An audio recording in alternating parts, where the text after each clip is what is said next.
up, Dog Nation? We want to give a huge shout out to the Retreat on Milledge. Y'all go check them out. They have great apartments, pool, community feel. They got the whole thing. So if y'all are looking to stay somewhere in Athens, come check out the Retreat on Milledge. What is up, Dog Nation? I'm here today with Pearce Spurlin. Pearce Spurlin, and we are here at the Retreat on Milledge. And today we're just going to talk about your story. What's going on, man? Not much, you know. Yeah, man. Let's get to it. So as most of y'all know, y'all dog fans know, I had to stop playing football in February. I think it went public in March of last year, and I have a congenital heart defect that I've known about since high school, and the Georgia doctors have been great the entire time. They caught it right when I went to Georgia, and did some testing. And they found it when I was a freshman and monitored it, and I went annually to the cardiologist. And I had gone to the cardiologist when I had first gotten there, and then I went a second time in February just for my annual appointment, you know. And my images, you get heart MRIs just like you get muscle or body MRIs, whatever. And I got an MRI, and one was read by a radiologist and one was read by a cardiologist. So these two doctors have different levels of reading the MRIs, and the radiologist who read it thought like the numbers in my heart were smaller than they were. And then the year later, that was my freshman year, a year later, February, a cardiologist reads it, and he got like different numbers, and these numbers were obviously more threatening than me playing football. And ultimately I had to come to a decision with my family and Georgia doctors, and it was the right decision over time, obviously. It was a big decision, but I can comfortably say now, after a little bit of time away from the scene, that it was the right decision. As hard as it is, but it definitely was. Yeah, now obviously looking back, feeling it's the right decision, that's got to be somewhat comforting just to know that, like, although the football dream came to an end, it's opened so many new avenues for you and kind of opened your eyes to the world outside of football. Definitely has.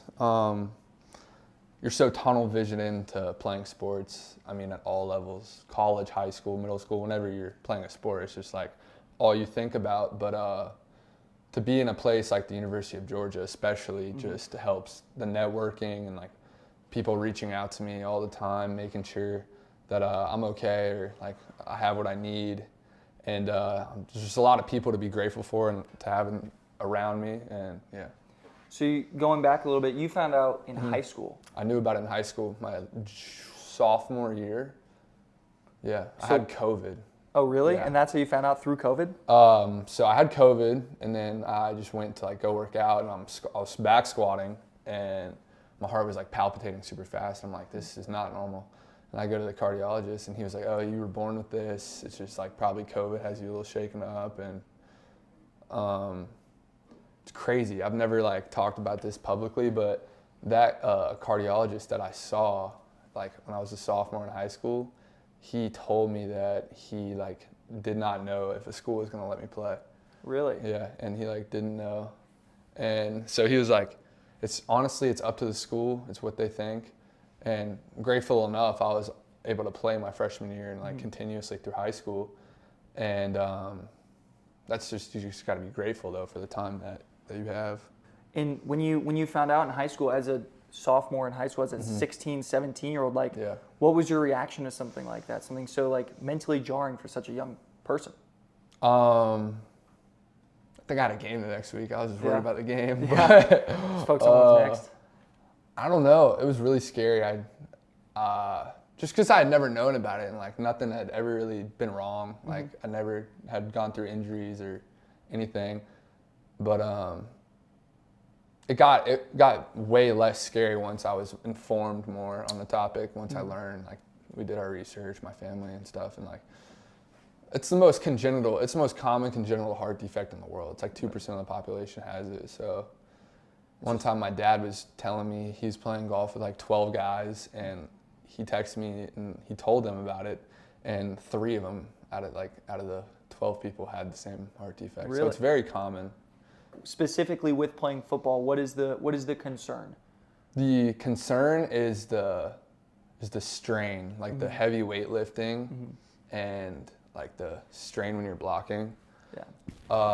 So it's not like an impact, like it's not like a DeMar Hamlin kind of thing where it's like an impact to your chest or something like that. It's just overworking it continuously. Because the heart defect I have just makes my heart have to work harder because I have 2 valves in my heart compared to 3, so my heart's always working harder automatically. But it's like the strain, like aerobic activities doesn't really affect it. But yeah, it's just like the muscular strain of playing football. So when it came time to make that decision, probably one of the hardest decisions of your life, if not the hardest decision of your life, when you finally realized like this is the decision I need to make, what was kind of going through your head? Like, was it a sense of I'm extremely frustrated, obviously, with the situation, or was it kind of like I've lived with this and I've kind of expected it to happen? What was kind of your experience like in the moment as you were finally coming to that decision with your family in your head? It was just like so surreal, and like everything happened so fast. Like I remember the morning that I drove up to Atlanta to see that cardiologist last year. Like I had a team run like that morning. Like I wasn't even like thinking anything of it. So it was just like very fast. But ultimately, like just, you don't mess around with the heart. Right. It's not like that's what the doctors would say, and it's not like a knee or an ankle. Right. You know. So that's what makes it different. But that's what also gave me clarity in the decision, I would say. Growing up playing football, you grew up in the Atlanta area, correct? I did. So you grew up in the Atlanta area and then went to high school in Florida at South Walton. What was your football journey like? So starting off in middle school, elementary to my freshman year of high school, I played at Walton High School in Marietta. And I always played receiver. I only ever played receiver. But like my middle school days, my quarterback got hurt. And I played quarterback like in middle school for a little bit, for like a year and a half. But like I was a receiver. And we were he had been my quarterback since 2nd grade. It's like 7th, 8th grade. So I like had to step in and play quarterback. But I could throw the ball like really far. Anyone who knows me knows I can throw the ball a mile. But like I thought, like I was like, dang, I think I might want to play quarterback. And like my dad was like thinking I might want to play quarterback. But then I didn't. I stayed at Walton, and Coach Bruner is he's one of my very close people in my life, and I stayed there. I played my freshman year. I played a little bit on varsity. We weren't very good that year. Sorry, Coach Bruner, but we weren't. And that was COVID. So COVID happened in March, and me and my family went to the 30A area for 3 weeks during quarantine. Like my parents just never wanted to leave. Yeah, they just liked it a lot. And I lived in East Cobb my whole life. I lived in the same house for like my entire life, literally. And they just wanted to change, so we moved to Florida. And we had 2 other kids from the East Cobb area. Shout out Cade Roberts and Kemper Hodges. They moved before me down to 30A from East Cobb, so like they kind of started this chain reaction of people moving down. But then I moved down there to play football with them, and Cade's dad, Coach Dave Roberts, was the OC and ran the air raid. And I didn't catch that many balls my freshman year, and he was like, you're going to catch like 40, 50 balls next year. I'm like, all right. Sounds good to me. I guess I'm moving. I guess we're going, and we're going to move to Florida. So I'm like super excited.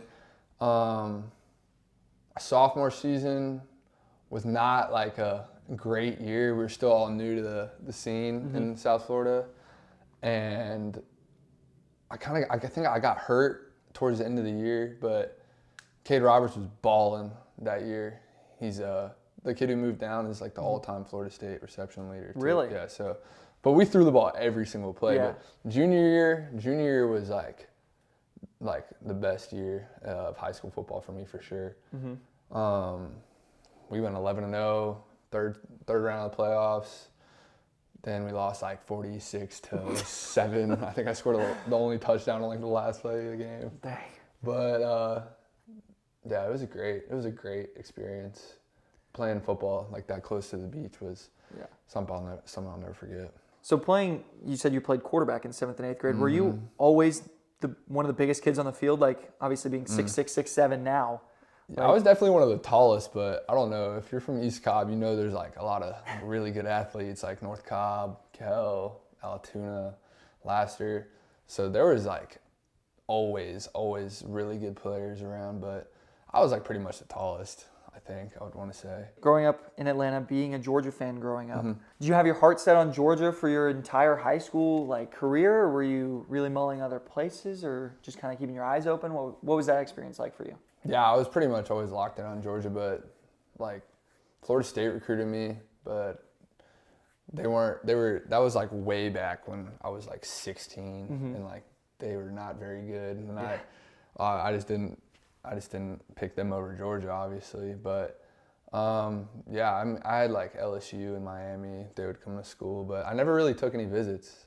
I visited USC one time and Florida State a few times, but it was always Georgia? Yeah, it was always Georgia pretty much. They offered me really early. Yeah. Yeah, I committed like very early. You committed in 2020, right? Yeah. Like really, like as a freshman? Like I committed before like Amarius Mims committed to Georgia. And now he's first round pick playing for the Bengals. Yeah. So you were the first of the class of 23, obviously being so early. What was your role in getting a great class that we had in 2023? What was your role in getting some of those key guys? I would say it was just the best, like the most fun I ever had as a recruit was like on visits with these guys. And so I feel like over those visits and stuff, we definitely built relationships and just collected a group of guys, just all said we want to go to Georgia and play. And then once you get to Georgia, everybody moves to ECV, and it's like everybody's on the same floor pretty much. Yeah. And so I got to know a lot of the guys pretty well, and I had a lot of good friends that transferred too, like Josh Miller, Zeke Haynes, AJ Harris, all those guys. I was really close with all of them too. But yeah, those guys are my friends for life, for sure. Yeah. So now you're still living with a bunch of current guys. Yeah. What's that like living in what do you live with 4 other guys, 3 other? Four. What is that like living with 4 other football players in one unit? I don't like even know like the word to describe it almost. Chaotic? It's really not chaotic. It's honestly everybody's so busy all the time that when we have everybody sitting together at one time, it's just like peaceful. I would almost want to say, everybody's but just excited everybody's to not pretty be doing much something. running around all the time. But we make sure we do things like play pool or watch football or play ping pong, just to make sure we're still all hanging out. Living a life outside of football. Yeah, definitely. So through all the recruiting process that you went through with all the guys and who you've made friends with now, who have been your closest guys, your guys that you've really leaned on and become really good friends with on the team so far? I would say just like probably my best friend on the team is Lawson, just because we roomed together, came in together, like literally took each step together our freshman years, and we just became instantly like really good friends. And Monroe too, obviously, and everyone who lives in my house, which is Monroe, Peyton, Lawson, and Will. Those are all my friends that I've became really close with since the moment I stepped foot on campus. But everybody in the tight end room I'm pretty close with. I've gotten to be closer with a lot of the younger guys too, like Jaden Riddell, Ryan Puglisi, Colton Heinrich. Like those are a lot of people that I've gotten close with. Yeah, they're cool, man. They're cool guys. So speaking of one of your best friends, Lawson's had a pretty solid year this year. He's taken on a bigger role, obviously. And what do you think has been the biggest thing for him in terms of this step up this past year from last year? Well, as y'all know, a lot of people know that Lawson came in and was balling out like when he got here last year. And he's a great route runner, man. Like he just gets open a lot. And Lawson was balling when he got here, and then he hurt his ankle, and then which was super unfortunate. We were both battling with injuries, and it was like we were both on this brink of playing, and we just couldn't get healthy, and it just wasn't working. But he got healthy, and it took him a second to get off his ankle injury, but then he just had a huge spring and summer, and then he's just elevated his game. I mean, I don't want to say it's just throwing him the ball more. It's his touches. He needs more touches. Yeah. Honestly, I don't want to say that out there, but he has every skill in the bag as far as a route runner goes. and he's played at a high level for his entire career pretty much. Yeah, I mean, it's obviously we want to get everybody in the room touches because we have such a talented tight end room right now, just with Ben coming in and Oscar and Lawson, and it's been super fun to watch personally as a fan of our tight end room just develop over the last couple of years. Because we had a time where it was our tight end room wasn't necessarily playmakers. Like we had guys like John Fitzpatrick.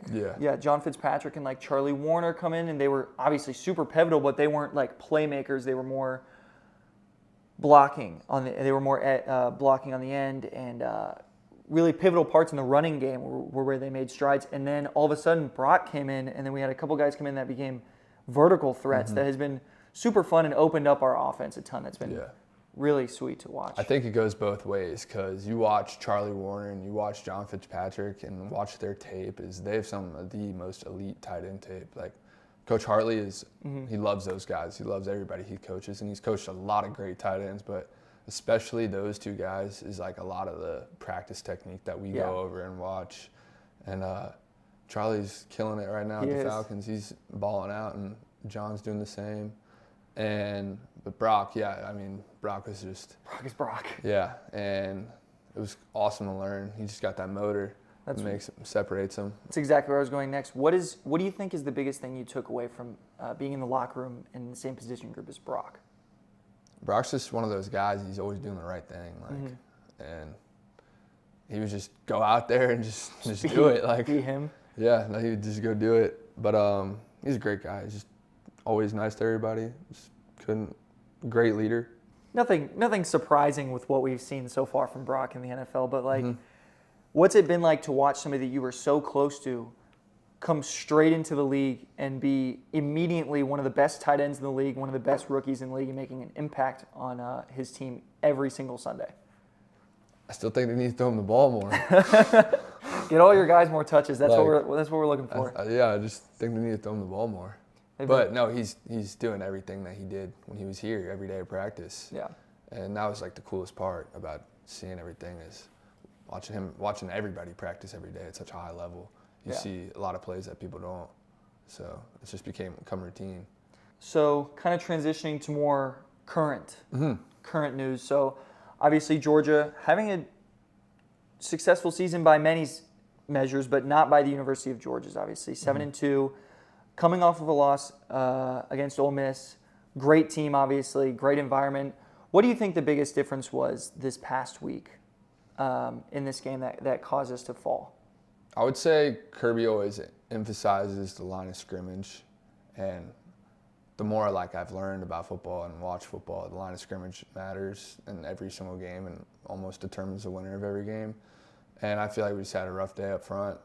We have a great offensive line, if not the best offensive line in America. And those guys are going to get right. I mean, conditions were bad. It's at Ole Miss, all these excuses, but sometimes you just have an off day, and we were just off up front on Saturday. So a lot of Georgia fans are obviously going to look for answers. What would you say is going to be the biggest difference? Obviously, the line of scrimmage, but the biggest difference going into the biggest game of the year now against Tennessee. What needs to not necessarily change, but what should Georgia fans be looking for to see success in this game? I would say the red zone is going to be very important for this game.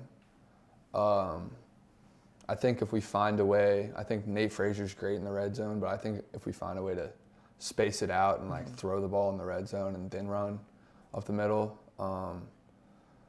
I would say special teams is a big play. Shout out Peyton, he's been doing really well this year. And Brett's but at home, I feel like we have a way better chance to have a big play on special teams. I mean, we can go back to Arkansas. Yeah. We can go back to Kentucky when Jordan Davis blocked a field goal, but those plays are also game-changing plays that change the outcome of a game. So I feel like if we do those things, the red zone, and have an elite day on special teams, that it's going to be a good day. So let's talk about life after football. Let's talk about where you're going to go from here, what your plans are, what your goals are, ambitions. So moving into another chapter, what do you want to do? I mean, that's kind of, I feel like I'm the generic response of every 20-year-old kid what you ask want to do. But I feel like with being at Georgia and the first couple of months, I'm just like it's still like a cut. It's like a raw cut, and it doesn't really give me perspective on what I could turn this thing into. But I just want to be involved with football, but I want to be involved with football on the other side of things. That nowadays it's the hardest time in college football to represent like these kids and like how they're doing, because there's so many there's never been more outside factors in college football right now, like NIL, 12-team playoff, and there's just a lot of stuff going on. And if I can just like connect to the athletes and I've been with them every day for the past year and a half, if I could just talk to them and hang out and get to show their personalities to the fans and the people, and I feel like that could only do good around here. Yeah, definitely. Especially at a place like Georgia, there's no lack of talent. There's no lack of opportunity for you to make your mark and make an impact on a lot of these kids' life, which is in a time like this where there is a million voices in their ears, whether it's money or fame or anything like that. It's always nice to have that rock and that person who's been through it and knows. Yeah, exactly. And I know like how doing the interviews is. I just want to be someone they're hanging out with and talking to and just getting what they want to talk about out of it more so. So are you wanting to work with the athletes themselves? Are you wanting to work with the university? Or are you wanting to? I don't know. I think I'm still in school. Right. So I think more so right now, just working with the athletes is definitely the more feasible option right now. But yeah, I'm still figuring out logistics. And being in a place like UGA is such a benefit. It benefits you so much, obviously, with all the connections that you have. Yeah, exactly. So have you explored any of these options connection-wise? Like you obviously have access to so many people who are in the sports world and make a huge impact daily. Exactly. I've had a lot of people reach out to me, and I'm very fortunate for that. Guys like Keith Marshall, had a great conversation with Keith Marshall. He's a legend, as y'all all know, and he just told me that he knows what it's like to be banged up and have something taken away from you, and that he's wanted to reach out and say that I'm part of the UGA network now, and him and a bunch of other guys. Rennie Kern's another one that's great. He's reached out and been a great mentor for me, and I meet so many people that the University of Georgia is just all one big giant tree. Everyone falls under it. I'm very grateful for that. So kind of banking off of your relationship with Keith, obviously he's been a perfect person for you to talk to when it comes to kind of having something taken away from you like that. What advice would you give to younger athletes or college athletes who are struggling with injury or struggling with the possibility of having sports taken away from them? Yeah, I would say that it's all about perspective, and it's never as bad as your mind makes it seem, because being an athlete, when you're injured, you tend to dwell on only being injured, and it's hard to branch out and see everything else in your life that's going well.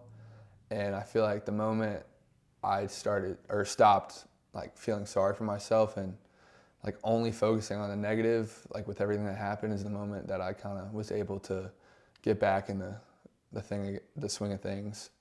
But it's just all about perspective. I mean, everything in life is, you can either choose to dwell or you can choose to go on with your life and be happy. Yeah. Find the things that make you happy. Yeah, definitely. As you said, there's more to life. There's just always something for you, when one door closes, another one opens. Always opens. So speaking of open doors, there might be some open doors here at TPL in the future. Yeah, there might be. I've been in talks with a lot of great guys, obviously, from TPL, and I think we're going to work out some soon. Maybe at our house with some of the guys that we named earlier and potential others. But I think we can get a good thing rolling here. Yeah, we'd love to continue to have you here and make some good content. Of course. Well, it has been great talking to you. Me and everybody watching really appreciate you opening up for us. I appreciate everybody who's supported me throughout the journey, and I appreciate everybody here. You guys at TPL embracing me, and I'm just super fortunate and excited.